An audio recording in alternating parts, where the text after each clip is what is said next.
प्रणाम जी, सुंदर साथ जी, प्रणाम। लाइट जाने की वजह से अधूरा रह गया था, अब इसका आगे मैं बता रही हूँ। राज्य की मेहर से श्री राज जी ने पिछोरी को कंधे के ऊपर इस प्रकार से ओढ़ रखा है कि जिससे आगे पीछे चौकड़ी बन जाती है और इसके दोनों किनारों दोनों ओर लटक रहे हैं। और प्रीतम ने रासलीला करने के लिए विचित्र प्रकार का एक नया ही भेष धारण कर लिया है, जिसकी शोभा को देखकर मेरे जीव की दृष्टि बार बार अटक जाती है। इतना सुंदर वर्णन है। आओ सखियों, आगे देखें कि क्या पहना उन्होंने।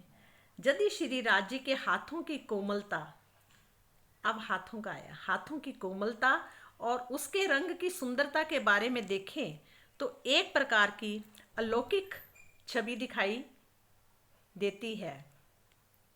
उंगलियों तथा अंगूठों के नाखून झलकार कर रहे हैं और उनकी कलाई तथा पंजे लालिमा से भरपूर अति मनोहर दिखाई दे रहे हैं। जैसे हम अपना हाथ होता है, उसको हम टॉर्च मारते थे तो लाल रंग आ जाता है, एकदम ब्लड का जैसे दिखना शुरू हो जाता है। उसी तरह से सोचो कि उनका लाल, मतलब एकदम लाली आ रखी, इतना मतलब कोमल है उनके एक एक उंगलियां कोमल, हाथ कोमल, कलाई कोमल, बहुत ही कोमल है। जिसको आप हाथ भी लगाओगे ना तो ऐसे लगेगा जैसे कोई रुई होती है, रुई जहाँ के हिसाब से रुई, पर वो तो बहुत कोमल, बहुत ही सुंदर। उनकी दोनों हथेलियां तथा उंगलियों में आई हुई रेखाएं बहुत ही पतली हैं। उंगलियों में 7 अंगूठियां सुशोभित हो रही हैं। 3 अंगूठियों के ऊपर नग जड़े हैं और जो बहुत ही अधिक जगमगा रहे हैं। दोनों अंगूठों की अंगूठियों में लाल रंग के बहुत छोटे छोटे टुकड़े जड़े हुए शोभायमान हो रहे हैं। मतलब कि दोनों अंगूठों की अंगूठियों में लाल रंग के बहुत छोटे छोटे टुकड़े से जड़े हुए शोभायमान हो रहे हैं। 2 अंगूठियां हीरों के नगों की हैं, 2 अंगूठियां तो हीरों के नग की हैं। एक अंगूठी नीलम और पन्ना के नग की है और दूसरी अंगूठी सोने की तारों से बेल की आकृति में आई है। सोने की तारों से बेल की आकृति, जैसे बेल नहीं आती है ऐसे ऐसे करके, वो उसमें आ रखी है। कहते हैं उपरोक्त विवेचना से स्पष्ट होता है कि हाथों के दोनों अंगूठों में 2 अंगूठियां आई हैं और शेष उंगलियों में 7 मुद्रिकाएं की शोभा है। 3 नगों की, 3 हीरों की, एक नीलम और एक पन्ना के नगों की और एक सोने के तारों की, इस प्रकार कुल 9 अंगूठियां आई हैं। कोमल कलाइयों में, कोमल कोमल कलाइयों में क्या है, में नीलम से जड़ी हुई बहुत सुंदर कड़ली धातु की चूड़ी होती है और जो सुशोभित हो रही है। कड़ली के पास ही अति मनोहर पौंची भी आई है। एक पौंची भी उन्होंने पहनी है, एक कड़ली पहनी है, एक पौंची पहनी है, जो बहुत ही दिख झलमलाहट कर रही है। पौंची के मध्य में मानिक का नग आया है। जो पौंची पहनी है कलाई में, उनके ऊपर एक मानिक का नग भी आया हुआ है। उसके चारों ओर मोती, चारों ओर मोती है, बीच में मानिक, उसके चारों ओर मोती हैं। आसमानी रंग की नीलिमा लिए हुए 5 के नग आए हैं। 5 क्या होता है, जो हरे रंग का 5 पन्ना, 5 जैसे हरे रंग का ही आता है। जब इनसे उठती हुई किरणों को देखते ऐसा लगता है कि इनकी ज्योति इतनी अधिक है, इतनी अधिक है कि आकाश में भी समा नहीं सकती। मतलब वो प्रकाश इतना चारों तरफ इतना फैल रहा है कि चारों तरफ आकाश में भी नहीं समा रहा, मतलब इतना तेज है। अर्थात चारों ओर ज्योति ही ज्योति दिखाई दे रही है, चारों तरफ प्रकाश ही प्रकाश दिखाई दे रहा है। आकाश का रंग तो नीला होता है तथा 5 का रंग आकाश से के समान ही होता है और इसलिए उपरोक्त चौपाई में नीला शब्द का प्रयोग किया गया है। चंदन से सुशोभित हाथों की कोहनी बहुत ही कोमल है। दोनों बाजूबंद मणियों से जड़ित है। दोनों बाजूबंदों में बहुत सुंदर फुम्मक लटक रहे हैं और जिनके ऊपर सोने के तारों से बहुत सुंदर चित्रकारी की गई है। और इस अद्वितीय शोभा का वर्णन कैसे करूं, क्योंकि इस मुख से नहीं हो सकता। ये राज्य की मेहर से ही हो पाता है। हम कुछ नहीं कर सकते, ना हमारे हाथ में कुछ है। उनकी मेहर हुई, उनका हुक्म हुआ, तो आज जे इस मुख से भी वर्णन हो रहा है, सिर्फ राज्य की मेहर से। हे सखियो, हे प्यारी प्यारी सुंदर सुंदर सखियो, हे साजी, जरा श्री राज्य के मुखरबिंद के दोनों गालों की शोभा को तो देखिए, कितने सुंदर गाल होंगे। उनके लौकिक तेज का वर्णन हो पाना संभव नहीं है। यदि आप आधे क्षण के लिए भी इस शोभा से अलग हो जाएं तो चित्त व्याकुल हो जाता है। इतना सुंदर वर्णन है। प्राणेश्वर अक्षरातीत के हंसते हुए मुख में ठुड्डी बहुत ही सुंदर दिखाई दे रही है। उनकी ठुड्डी बहुत प्यारी है। और पुनः होंठों की सुंदरता को देखिए, होंठों की सुंदरता, लाल होंठ, पिंक कलर के, क्या चेहरा उनका, कितना सुंदर चेहरा होगा। दोनों होंठ परवाल की लालिमा को भी लज्जित कर रहे हैं। परवाल की जो लालिमा को भी लज्जित कर रहे हैं। दांत तो ऐसे लग रहे हैं जैसे अनार के दानों को भी शोभा को मात कर रहे हो। जैसे अनार के दाने होते हैं उनको भी शोभा को मात कर रहे हैं। मुख के ऊपर नासिका में, इस जगह पर जो नासिका होती है जहाँ पर बेसर की शोभा आई है, जिसमें अति स्वच्छ मोती लटक रहा है, मोती लटक रहा है। और वह भी श्री राज्य के होंठों की लालिमा से लाल रंग का दिखाई दे रहा है। मोती भी लाल रंग का दिखाई दे रहा है कि होंठों की इतनी लालिमा है, मतलब इतनी, सोचो, नूरमयी लालिमा है जिसमें मोती जो है वो भी लाल रंग का ही दिखाई देता है। कानों में आए हुए कर्ण फूल बहुत ही सुंदर लग रहे हैं। कानों में कर्ण फूल पहने हुए हैं। जो गालों के ऊपर इनकी झलकार प्रत्यक्ष दिखाई दे रही है, जैसे कर्ण वो पहने हुए हैं तो उनकी शोभा गालों के ऊपर भी आ रही है। कितनी सुंदर होगी, सोचो तो सही, थोड़ा सा अनुभव करो। इस प्रेम में खोते जाओ, इस श्रृंगार में खोते जाओ। दोनों कानों में कर्ण फूल की छवि बहुत अधिक है और इनमें लाल और नीले रंग के जवाहरातों के छोटे छोटे जड़े हुए टुकड़ों की शोभा आई है। जवाहरातों की भी टुकड़ों की शोभा आई है और इनके मध्य जड़ा हुआ मोती झलकार कर रहा है। इस अलौकिक छवि को देखकर जीव आनंद में डूब जाता है। धामधनी के कानों में कर्ण फूल के ऊपर खूंटी की शोभा दृष्टिगोचर हो रही है। मेरे जीव में उसे देखने की बहुत अधिक चाह थी। खिट लड़ी में मानिक, मोती, हीरा तथा पुखराज के नग सोने में जड़े हुए शोभायमान हो रहे हैं। श्री राज जी के तीखे नेत्र बहुत ही सुंदर लग रहे हैं। नेत्रों के मध्य लाल रेखा दिखाई पड़ रही है। आनंद की वर्षा करने वाले ऐसे नेत्र को देखकर जीव तत्क्षण धनी के चरणों में खींच ही जाता है। सारी नेत्रों की तो लीला है। नेत्रों से वो सब खेल दिखा रहे हैं, नेत्रों से ही हम देख रहे हैं, सब नेत्रों का खेल है। जब श्री राज जी की प्रेम की माधुर्यता से भरे हुए नेत्रों की पलकों को विचित्र प्रकार से चलाते हैं, संकेत करते हैं, तो उनके नेत्रों में विद्यमान तारों का अपार तेज दिखाई देता है। उनके दोनों भौहों की अलौकिक छवि को देखकर श्री इंद्रावती जी की अथाह आनंद होता है। भौहें कितनी सुंदर है उनकी, ऐसे बनी बनावट, कितनी जैसे धनुष्मान होता है ऐसी बनावट।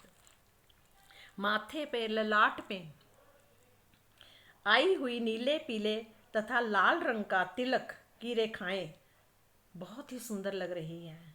तिलक के दोनों रेखाओं के बीच में लाल रंग की बिंदी अत्यधिक शोभायमान हो रही है। बिंदी उसके अंदर बहुत सुंदर लग रही है। मस्तक पर अति सुंदर मुकुट विद्यमान है और जिसकी अपार शोभा आई हुई है। इसके चारों किनारों में लाल, श्वेत, नीले तथा पीले रंग के जवाहरातों की बनी हुई डोरियां सुशोभित हो रही हैं। हे सुंदर साज जी, इनका सुख ले लो, लेते जाओ, डूबते जाओ। इनके ऊपर जौ के दाने की कृति में बहुत ही अद्भुत शोभा आई है। इनके ऊपर अति सुंदर फूलों की चित्रकारी है। इनके ऊपर सुंदर फूलों की भी चित्रकारी आई है, जिसके अनुपम रूप का वर्णन मैं कैसे करूं। इन फूलों के अतिरिक्त भी अनेक प्रकार के फूलों की अलग अलग पंक्तियों की बनावट आई है, जो अलग अलग रूपों में झलकार करती है। फूलों की ये पंक्तियां मानिक, मोती, हीरा, पुखराज, पिरोजा और पन्ना के इन 5 रंगों के शोभा में आई है। जो पिरोजा होता है वो हल्के नीले रंग का होता है और पन्ना जो होता है वो आसमानी रंग का होता है। इसलिए दोनों रंगों में एक ही रंग में वर्णित कर दिया गया है। मुकुट में मुकुट कैसा है उनका, आप मुकुट को देखो। मुकुट में लाल, लहसुनिया, नीलवी और गोमद आदि के नग सोने के 16.5 बार तपाकर शुद्ध किए गए कंचन में जड़े हुए हैं, जो सबसे शुद्ध सोना होता है उसके अंदर जड़े हुए हैं। और मुकुट के ऊपर बनी हुई फूलों की पंखुड़ियां मानियों मनियों और जवेरों की है, जिनमें रतन जड़े हुए हैं, सारे रतन जड़े हुए हैं पूरे के पूरे, और झलकार कर रहे हैं। आसमान में भी झलकार हो रही है, चारों दिशाओं में भी झलकार हो रही है। सोचो कितना नूर उस टाइम होगा, कितना सुंदर होगा। Hello hello. मुकुट में लाल, लहसुनिया, नीलवी और गोमद आदि के नग सोने में, अच्छा ये हो। मुकुट के ऊपर जवाहरातों की खड़ी हारें आई हैं, उनमें अनंत प्रकार के रंग दिखाई देते हैं। उन जवाहरातों से अनेकों प्रकार की इस तरह से किरणें उठ रही हैं कि उनकी झलझलाहट रास के ब्रह्मांड को समा नहीं पा रही है। श्री राज जी के गले में आए हुए चारों हारों में 4 फुम्मक लटक रहे हैं। जो हार पहने हैं उनके फुम्मन भी लटक रहे हैं, पीछे की तरफ होते थे ना पहले हारों के, उसी तरह से फुम्मन पीछे लटक रहे हैं। उनमें प्रत्येक फुम्मट के अलग अलग प्रकार के नग आए हैं। चारों हारों में क्रमशः लाल, पीले, नींबू की तरह काले और श्वेत रंग के फुम्मक आए हैं, जो बहुत ही सुंदर शोभा को धारण किए हुए हैं। हे सुंदर साज जी, प्रीतम अक्षरातीत के बालों की चोटी नए ही तरीके से गूंदी हुई है। चोटी के फुंदनों में अनेक प्रकार के जवाहरात जड़े हुए हैं।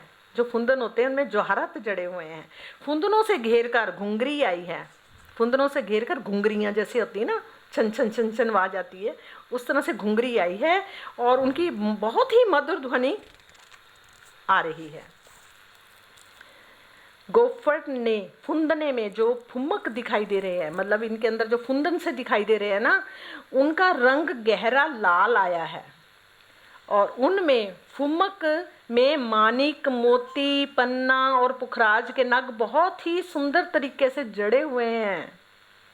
श्री राज जी की पीठ पर उनके बालों की चोटी इस प्रकार लहरा रही है, और जो उसकी शोभा का वर्णन हो पाना बहुत संभव नहीं है। उनके मुख में पानों का वीड़ा है, मतलब पान खा रहे हैं तो उनके क्या हो रहा, होंठ भी लाल हो रहे हैं और उसमें दांत जो है वो भी चमक रहे हैं। तो कहते हैं ना, जिसकी आनंदमयी सुगंध चारों ओर फैल रही है, मतलब जो पान बीड़ा खा रहे हैं उसकी सुगंध चारों तरफ फैल रही है। धामधनी ने एक नए ही प्रकार का नटवर भेष धारण कर लिया है, मतलब रास के समय जो महाराज थे एक अलग ही वर्णन उनका है, ये धारण किया उन्होंने। उनकी कमर में लाल बांसुरी सुशोभित हो रही है, कमर में ऐसे लाल बांसुरी भी लगा रखी है। जब भी बांसुरी को अपने होंठों से लगाकर बजाते हैं तो तत्क्षण ही उसके मोहक संगीत से सबका चित्त हर लेते हैं। बांसुरी बजा के तो सारी सखियों को उन्होंने बुलाया, जोगमाया में अपने शरीरों को छोड़ छोड़ के चली गई। हे साथ जी, यद्यपि मैंने रास के जुगल स्वरूप के वस्त्रों को और आभूषणों का वर्णन जहाँ के शब्दों के आधार पर ही किया है, पर रेशमी वस्त्रों, स्वर्ण आदि धातुओं तथा अनेकों प्रकार के जवाहरातों का भी वर्णन किया है, किंतु जोग माया का जय श्रृंगार कुछ विशेष ही तत्व का है, अलग ही है। हेम जवेर के बन कहूँ तो सब झूठी बस्त, शोभा जो अविनाश की कही न जाए मुख हस्त। वर्णन करूँ एक पात की शोभी इन जुआ कहीं न जाए, कोट ससी जो सूर कहूँ तो एक पात तले ढपाए। सज थैया श्रृंगार करीने रास रंबानु मन माहे, साथ सकल मारा पीयू पासे आव्यो इंद्रावती लागे पाए। अपने प्राणेश्वर के साथ रास रमन करने का मन ही इच्छा लेकर सब सुंदर साथ ने अपना नख से शिख तक श्रृंगार किया और मेरे धाम धनी के पास आए। रास का आनंद देने वाले अपने ऐसे प्राणेश्वर अक्षरातीत के चरणों में मैं इंद्रावती कहती है कि मैं प्रणाम करती हूँ। आओ सब सखियों, आप भी सब प्रणाम करो। प्रेम की अति गहन निष्ठा के साथ सब सुंदर साथ जी श्री राज जी की प्रदक्षिणा की। सबने, सब सुंदर साथ ने, सब सखियों ने उनकी प्रदक्षिणा की पहले, और उनके चरणों में दंडवत प्रणाम किया। सबके मन में ये बात बैठ गई कि अब हमने प्रीतम के साथ रास का आनंदमय रामते करेंगे और अपने हृदय की प्रेम की चाहत पूरी करेंगे, जो 52 दिनों के वियोग के कारण अब तक नहीं हो पाई थी, उसका वर्णन है। ये सुंदर साथ जी, आज थोड़ा सा राज्य का वर्णन हुआ। जो पहला रास, महारास जब हुई है, उसमें उन्होंने श्रृंगार किया, और कल श्यामा जी का भी वर्णन करेंगे।